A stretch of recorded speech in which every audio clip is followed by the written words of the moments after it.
महाराष्ट्राच्या राजकारणामध्ये चंद्रपूर जिल्ह्याचा नेहमीच दबदबा राहिलेला आहे। मात्र आता अशी वेळ आलेली आहे की जिल्ह्याचा नेमका वाली कोण हा प्रश्न उपस्थित झालेला आहे। याचं कारण म्हणजे जिल्ह्याला लाभलेले पालकमंत्री डॉक्टर अशोक उईके, जे राज्याचे आदिवासी विकास मंत्री देखील आहेत। त्यांच्या चेहऱ्याचा फलक आपण यांना ओळखलत का या नावाने संपूर्ण जिल्ह्यामध्ये जरी लावला तरी त्यांना ओळखण्याची शक्यता कमी, इतका त्यांचा जनतेशी आणि चंद्रपूर जिल्ह्याच्या प्रश्नाशी संबंध दुर्मिळ झालेला आहे। सध्या चंद्रपूर जिल्ह्याचं एक प्रकरण संपूर्ण महाराष्ट्र आणि देशभरामध्ये गाजतंय, ते म्हणजे किडनी प्रकरण। एका शेतकऱ्याला कर्जबाजारी झाल्यानंतर ते कर्ज फेडण्यासाठी म्हणून आपली किडनी विकावी लागली। या प्रकरणाची पाळेमुळे संपूर्ण आंतरराष्ट्रीय पातळीवर पसरल्याचं देखील समोर आलेलं आहे आणि एक मोठं रॅकेट या माध्यमातून समोर आलेलं आहे। या प्रकरणाबाबत आपले पालकमंत्री जिल्ह्याचे नेमके काय प्रतिक्रिया देतात आणि त्यांची संवेदनशीलता नेमकी काय आहे याबाबतचा उत्तम नमुना पेश करणारा हा एक व्हिडिओ बघा। आपल्या जिल्ह्यात एवढा मोठा प्रकरण झालेला आहे, आज पालकमंत्री म्हणून आपण भेट दिली नाही। आज बच्चू कडू यांनी सुद्धा चौकशी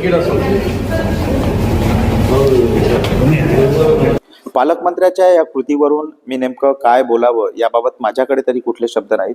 मात्र अशाच पद्धतीचा कारभार गेल्या 1 वर्षापासून सुरू आहे। त्यांच्याकडे कुठलंही काम घेऊन जा, बघतो पाहतो करतो या 3 शब्दांव्यतिरिक्त चौथ्या शब्दाची भर त्यांच्या राजकीय शब्दकोशामध्ये अद्याप पडलेली नाही।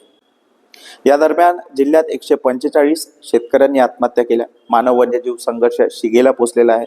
वाघ जगणार की माणूस हा प्रश्न उभा ठाकला आहे। वन्यजीवांपासून संरक्षण करण्यासाठी शेतकऱ्यांचा करंट लागून बळी जात आहे आणि चंद्रपूर शहरात तर ट्रॅफिक पोलीस विभागाने एक अफलातून असा प्रकार केलेला आहे। चंद्रपूर शहरातील सर्व ट्रॅफिक सिग्नलवरील टायमर त्यांनी बंद केलेले आहे।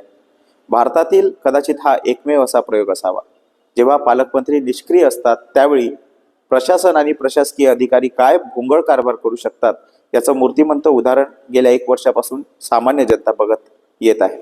पालकमंत्री मुख्यमंत्री देवेंद्र फडणवीस यांचे निकटवर्तीय मानले जातात। देवेंद्र फडणवीस हे चंद्रपूर जिल्ह्याचे भूमिपुत्र आहे आणि याचा सर्व चंद्रपूरकरांना अभिमान आहे। त्यामुळे मुख्यमंत्री म्हणून त्यांनी पालकमंत्र्यांच्या नेतृत्वामध्ये चंद्रपूर जिल्ह्याचा नेमका काय विकास होतो आहे याचा एकदा आढावा घेऊन बघावा। किमान चंद्रपूरचे भूमिपुत्र म्हणून मुख्यमंत्र्यांकडून सामान्य जनता एवढी तरी अपेक्षा करू शकते।